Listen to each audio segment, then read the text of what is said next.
Senadora Paola Holguín, muy buenos días. Buenos días, doctor Fernando. Un saludo para usted, para sus compañeros y todos los oyentes de la Hora de la Verdad. Senadora, no le vamos a pedir que traicione principios de confidencialidad en la medida en que existan, pero hay un tema que es un tema vital para el país, sobre el que queremos que usted nos cuente qué cosa se discutió en la bancada y a qué acuerdo se llegó. La bancada que supuestamente es la bancada de gobierno, que es el tema de la ley de financiamiento, porque todas las fuerzas sociales que participaron en los actos que se desencadenaron el 21 de noviembre, todas estaban contra la ley de financiamiento. Y ahora el presidente Duque invita a discutir todos los temas que les parezca que deben discutir. ¿No será uno de ellos la ley de financiamiento, con lo que queda ipso facto, por el mismo hecho, borrada del mapa? Varias cosas, doctor Fernando. La primera, yo no puedo hablar mucho de lo que sucedió ayer en la bancada porque la realidad fue que sí se hizo un análisis de la coyuntura de esta situación tan delicada que está viviendo el país, pero se decidió que se va a sacar un comunicado institucional del partido. Entonces, mal haría yo en hablar de eso. Le voy a dar mi opinión personal. Y además quiero aclarar que en el momento en el que nosotros estábamos debatiendo en horas de la tarde sobre ese tema, no se había dicho que uno de los puntos de los manifestantes era la ley de bancada, la ley de financiamiento, que además es un tema muy delicado porque usted sabe, doctor Fernando, que esos temas competen solo al Ejecutivo. Pero más allá de eso, ¿cuál es mi visión personal? Lo primero es, nosotros no podemos permitir que el diálogo en Colombia siga viniendo forzado por la violencia y el terrorismo. Yo creo que se da un muy mal ejemplo, un pésimo ejemplo, cuando a los violentos se les sienta para acordar la agenda de los ciudadanos. El que violenta la convivencia de la sociedad no puede ser el mismo que le imponga la agenda. Ese es un primer punto donde yo tengo que ser sincera, tengo que ser crítica, porque como demócrata yo creo en el diálogo, pero el diálogo se hace entre demócratas, entre iguales, entre los que respetan la Constitución y la ley, pero no se puede estar mandando el mensaje a toda hora en Colombia que si usted violenta, que si usted provoca terrorismo, entonces a usted hay que sentarlo en una mesa de tú a tú. Eso pues es un precedente gravísimo, pero el hecho es el que estamos enfrentando, que el presidente invitó a todos los que participaron en la marcha a discutir todos los problemas del país. No hizo excepción con la ley de financiamiento. ¿O sí la hizo y lo ignoramos, senadora? Mire, hoy hay un problema y eran muchos los marchantes, eran supuestamente muchos los reclamos, tantos que hoy no hay tanta claridad. Por ahí está circulando un documento con unos supuestos puntos donde hablan de lo divino y lo humano, donde se dice, por ejemplo, que la marcha, una de las peticiones es desmontar el ESMAD, cambiar la filosofía de la formación de nuestras fuerzas militares, implementar sin ninguna modificación ni condicionamiento del Acuerdo de La Habana. Entonces empiezan a aparecer un mundo de cosas. Eso genera muchas dificultades, porque yo me hago muchas preguntas. La primera es, cuando se dice que se van a sentar con los marchantes y los distintos sectores, se van a sentar con los que provocaron vandalismo y terrorismo, se van a sentar con todas las centrales obreras, incluso con la que no quiso firmar el comunicado donde se condenaba el uso de la violencia en la marcha. Y se van a sentar a hablar ¿de qué? Porque el diálogo inicial que propuso el presidente era sobre 5 temas. Pero ayer yo escuché unos sectores de los marchantes diciendo que estaban pensando si iban o no a la reunión del presidente, porque a ellos no les pueden poner ni agenda ni tiempo. Ni agenda ni tiempos. Entonces, sobre la ley de financiamiento no se hizo excepción y el presidente dijo que había que discutir todos los temas y que estaba abierto a discutirlos todos. ¿Qué puede salir de esa discusión y esa discusión cómo va a ser? Y uno se pregunta, ¿el partido de gobierno está enterado de todo lo que se va a discutir y ha tomado posición frente a esos temas? ¿El gobierno conoce la posición de su partido de gobierno en el Parlamento? Es que el presidente dijo que la discusión era 5 temas: corrupción, el tema social, el medio ambiente, crecimiento y generación de empleo, legalidad e institucionalidad. Son temas muy amplios. Yo le doy mi postura personal. La primera es, uno no negocia forzado por la violencia. La segunda es, los que alteran la convivencia no le pueden poner a uno la agenda. El tercer punto es, nosotros no podemos analizar esto por fuera de una realidad que aquí parece que muchos no tuvieran la paciencia de entender o el coraje de afrontar, y es que esto responde a una estrategia internacional que viene buscando la desestabilización de los gobiernos de centro derecha de América Latina, una estrategia internacional muy bien financiada, muy bien armada, que está invitando además a un cacerolazo latinoamericano el 1 de diciembre, y una estrategia que lo que busca es tumbar a los gobiernos y reformar las constituciones de los países. Por eso se oyen vientos de Asamblea Nacional Constituyente. Mire, doctor Fernando, no nos llamemos a engaños y aprendamos del ejemplo de Chile. En Chile los marchantes empezaron diciendo que tenían que bajar el tiquete del metro, se los bajaron. Después que el problema eran los servicios públicos, se los subsidiaron. Después que el problema eran las pensiones, se las subieron al 20%, después al 50%. Después dijeron que eso no era suficiente, que necesitaban constituyente. Piñera les anuncia que entonces se van a llamar a una elección en abril del 2020 para que decidan si quieren cambiar o no la constitución y el mecanismo. Y ahora siguen marchando diciendo que el constituyente no es suficiente.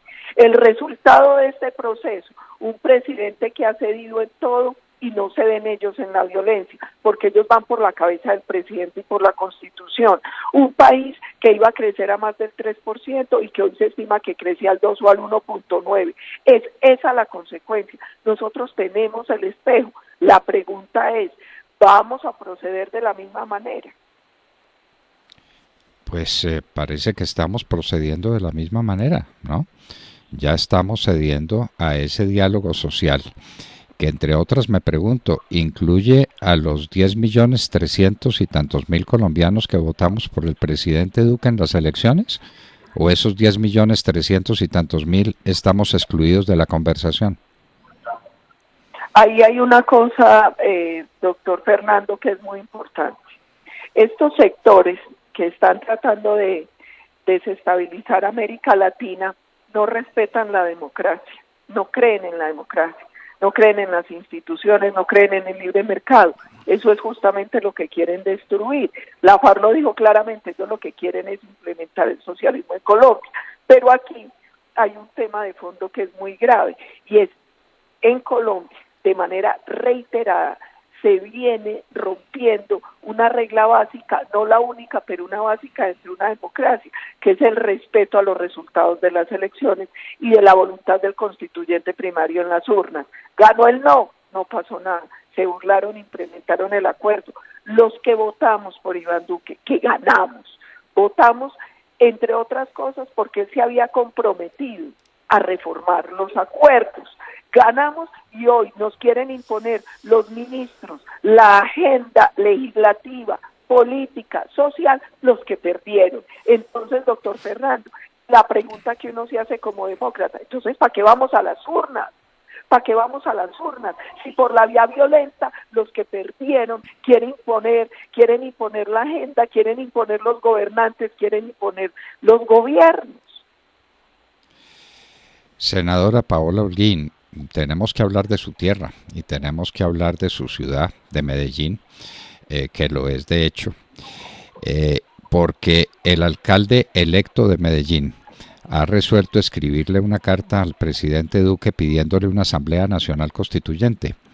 Está hablando a nombre de sus electores, eso era lo que querían los electores, una Asamblea Nacional Constituyente que paralice el país y que nos tire por quién sabe cuáles caminos de aventura. Esta Constitución de ahora a mí personalmente no me gusta. Lo he dicho desde el día en que fue promulgada, pero es la Constitución y todo es susceptible de empeorar. pero este señor alcalde está obrando a nombre de los medellinenses. Esa era la voluntad de la gente de Medellín. Le dijo eso a sus electores en la campaña, que él, como alcalde de Medellín, iba a promover la convocatoria de una Asamblea Nacional Constituyente. Varias cosas, doctor Fernando. La primera, yo lo dije siempre, el problema con ese señor Quintero, el alcalde electo de Medellín, es que es una persona sinuosa. Es una persona que nunca dice la verdad completa y que podía cambiar de bando y de idea de un momento a otro. Era un político impredecible. Ahí estamos padeciéndolo. Primero, que entienda que él hoy tiene un cargo que le exige responsabilidad por la gente a la que representa. Medellín no es del talante de ese tipo de aventuras. Él no está gobernando otra ciudad, está gobernando Medellín. Y que tenga eso claro, y le quedó demostrado en las marchas. Mire, ahora muchos están justificando lo que viene pasando en Bogotá, en Cali, en otros sitios. Medellín marchó el jueves, Medellín marchó y no pasó nada. No pasó nada, a nadie se le afectó bien público, bien privado, no se afectó el sistema de transporte masivo, no hubo agresiones contra nuestra fuerza pública. Es que nadie en Colombia, incluyendo a nuestros héroes de la policía, de las fuerzas militares, están en contra de la movilización pacífica y de la protesta. Hágala, pero respete a los soldados y policías, no genere violencia, no afecte bienes públicos ni bienes privados. Eso no se puede permitir, que Quintero no se equivoque, que es que él va a gobernar una ciudad donde se respeta la institucionalidad, donde se cree en la democracia, pero donde también se cree en la firmeza. Y nosotros no somos de esas aventuras constituyentes, y que se ponga en su sitio, que recuerde que él es alcalde electo, él no es presidente, él no es presidente, pero ellos todos forman parte como de una misma red, porque eso no es nuevo, es que quien viene presionando por el tema de la Asamblea Constituyente es la FARC. Yo creo que es lo único que le falta, porque ya volvió a mí con la Constitución, ya se burlaron de la ley, se han burlado de todo, lo único que les falta es hacer una Constitución más justica a su tamaño y a su modelo socialista, que es lo que quiere. Entonces, que no se venga a llamar a engaños el alcalde electo de Medellín, porque ese no es el talante nuestro. Bueno, senadora, estamos empezando esta semana. Ayer el día se fue en blanco para las actuaciones del Congreso y el tema de los temas es la ley de financiamiento. Es que sin ley de financiamiento la economía colombiana se va al diablo, es lo que dice el ministro de Hacienda todos los días y es lo que ha repetido el presidente de la República. Y entonces ya la oposición dijo que ¿cuál ley de financiamiento? Que archiven ese proyecto y van a tener un argumento de oro, que es decir, esto es parte de las discusiones con los que hicieron la movilización. El presidente dijo que se va a reunir a conversar con ellos todos los temas. No, entonces, claridad, doctor Fernando. Por favor. La primera es, todos los que están sentados allá, nosotros juramos cumplir la Constitución y la ley, primer punto. 2, la ley de financiamiento se supone la deben radicar el miércoles. 3, ojo con el salvamento de voto de esa ley, porque ese salvamento de voto lo que demuestra es que eso fue una decisión política y no jurídica, que tiene graves consecuencias económicas para Colombia. Y la Constitución también es clara, esos temas son competencia del Ejecutivo. En la Constitución no dice que eso sea competencia de los marchantes, no, del Ejecutivo. Y yo el llamado que le hago al Congreso de la República, hombre, dejen de una vez por todas esa mezquindad, dejen de estar jugando con Colombia, con la economía, con la Constitución y con la ley. Cumplan por Dios, no vamos a llevar a Colombia a la dolorosa situación de Chile hoy, que bajó la expectativa de crecimiento por un mes que lleva, más de un mes que lleva ya paralizado. No vamos a llevar a Colombia a eso, cumplámosle al país. Además, se presentaron más de 150 proposiciones, se debatieron, se discutieron, se aceptaron muchas de ellas. Actuemos con responsabilidad y con grandeza, es lo mínimo que espera y que exige el pueblo colombiano. ¿Qué va a pasar hoy en el Congreso? Porque usted nos dice que la ley de financiamiento se radica mañana miércoles. Nosotros, se supone que hoy nosotros teníamos el debate sobre los incumplimientos de la FARC. Vamos a ver qué pasa. Y yo también le hago un llamado afectuoso al presidente del Congreso, al doctor Lirio, y es que no se ponga de creativo, que no se pongan de creativos. Hombre, ¿cómo así que hay que debatir con los marchantes la ley de financiamiento? Entonces ¿para qué el Congreso? Si el Congreso no puede cumplir la tarea legislativa que tiene que cumplir, porque tiene que esperar a ver ellos qué hacen, pues entonces cierren eso, si no servimos para nada, si no van a respetar la división de poderes y si no van a respetar la Constitución. Y los resultados de unas elecciones donde por ustedes votamos más de 15 millones de colombianos para elegir un Congreso que haga las leyes. Es que esa es la función del Congreso.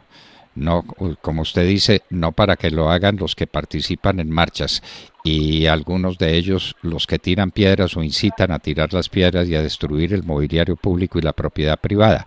Es el Congreso el que tiene esa facultad, usted está en lo cierto. Si el Congreso no sirve para nada y si los grandes temas del Congreso pasan a la mesa de concertación con los marchistas o marchantes, pues entonces hay que cerrar el Congreso. Y además, doctor Fernando, allá tienen sentados muchos de esos que representan a los marchantes, a los pacíficos y a los incendiarios, allá los tienen, que no se preocupen, que la representación está ahí sentada.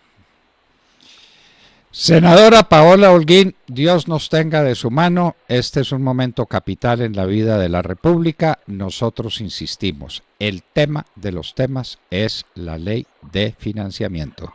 Sin ley de financiamiento no va a haber calificación de las centrales de riesgo. Sin ley de financiamiento, el hueco fiscal va a ser de unas dimensiones colosales que va a desequilibrar la economía del gobierno y la economía del país entero. ¿Qué va a pasar con la ley de financiamiento? Porque el presidente Duque no hizo la salvedad. Lo discuto todo, pero la ley de financiamiento es del Congreso, pues como son facultades del Congreso todas las que se refieran a hacer las leyes, a modificar la Constitución y a controlar el ejercicio de los poderes públicos. Senadora Paola Holguín, muchísimas gracias por acompañarnos en la hora de la verdad. Muchas gracias, doctor Fernando, que mi Dios nos ilumine y este es el momento de la firmeza. Este es el momento de la firmeza. El país no espera menos de sus mandatarios. Ojalá no seamos inferiores a Colombia, porque aquí a lo que no podemos llegar es a esas tibiezas, a los tibios hasta mi Dios los vomita, eso es bíblico. Es el momento de la defensa de la democracia, de las instituciones y del modelo económico por el que votamos la mayoría de los colombianos. Muchísimas gracias, la senadora Paola Holguín, senadora por el Centro Democrático, la que lamentablemente iba a ser y no fue presidenta del Congreso de la República en el primer periodo del gobierno del presidente Iván Duque. Muchas cosas en Colombia, muchas hubieran sido distintas si esta mujer que ustedes acaban de escuchar hubiera sido presidente del Congreso, como estaba convenido de acuerdo a los reglamentos, tal vez no escritos, pero eficaces, que se propusieron para elegir el representante del Centro Democrático a la presidencia del Congreso. Paola Holguín, ustedes la escucharon bien, ¿no es cierto? Estaba con nosotros en la hora de la verdad.